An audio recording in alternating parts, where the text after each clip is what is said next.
What's up, Knuckleheads? Coach Marcus here from the world famous CrossFit Knuckleheads, and I want to talk to you today about amateur CrossFit competition and what things should look like on the last couple of days leading up to game day, right? So this video should be helpful for those of you who are just starting out in CrossFit competition, and we're going to give you a broad overview on things like training, some focused recovery work, nutrition, and supplementation.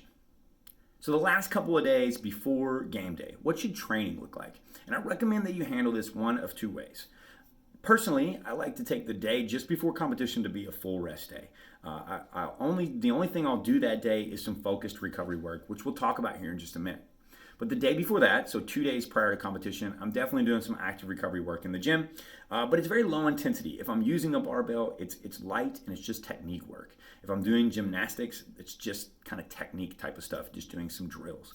But I will move through a moderate to fast pace workout that's not super technical, right? I do want to get my blood flowing, get a sweat going, get the body really warm and move the joints through range of motion. Just generally feel good about moving in the gym, but that's it. Now, some people will actually flip-flop that.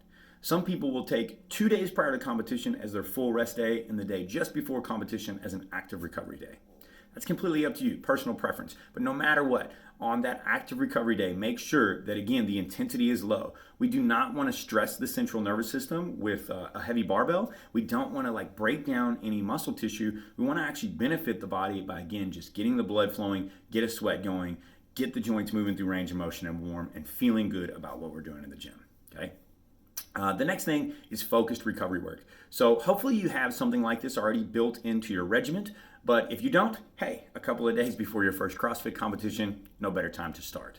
This should look like stuff like foam rolling or lacrosse ball, banded mobility type of stuff, stretching, maybe even using like an EMS, like Power Dot or something like that. You could even get a professional massage, which is probably a good option if you have that available.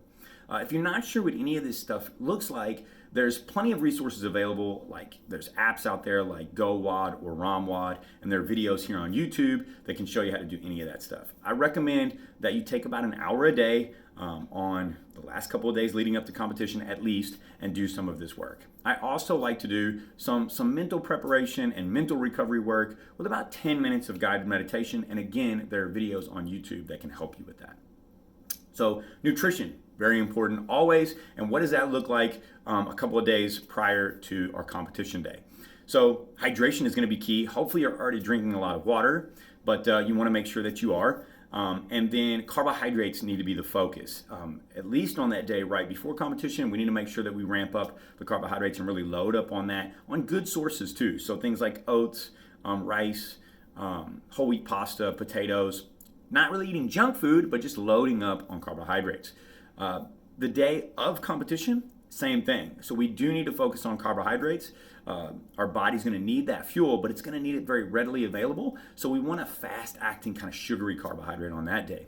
Things that tend to work well are like fruit, cut up in a Tupperware or something, gummy bears, coconut water or Gatorade. All of that stuff would work well, and I would have a variety of it available. Now, that's not what I'm going to tell you to do on most days, but this is not a typical day, right? We're going to ask our body to do a lot more than we normally do, so we need to give it those fuel sources that it can use. You might not feel like eating in between these workouts, but you definitely need to eat something. So have some of those things available, munch on some of that in between your workouts, and it will definitely help you. Lastly, supplementation, and just a quick note on that, okay? I'm a pre-workout guy. I'm sure lots of you all enjoy taking pre-workout, but we want to consider, CrossFit competition, our first workout, we are going to be amped up already, right? We're going to be nervous. We're going to be anxious. We're going to have adrenaline pumping in our system. And it's very crucial on how we manage that intensity. So if you go into that first workout and just go absolutely bananas and then dump all your adrenaline, it's probably not going to be beneficial to your performance in that workout or, subsequent workouts.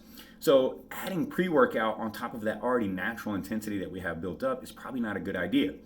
What I like to do is save that pre-workout for later in the day when you've already kind of flowed your adrenaline, your nerves are calmed down, you're a little more relaxed, and you're probably fatigued at this point. So then the pre-workout is beneficial. Go ahead and use that to help push you through these remaining workouts for the day, okay?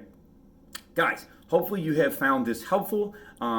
If you have, please hit the like button. If you have questions, comment below and we'll get right back at you. We hope that you have a great competition. CrossFit competition is super fun.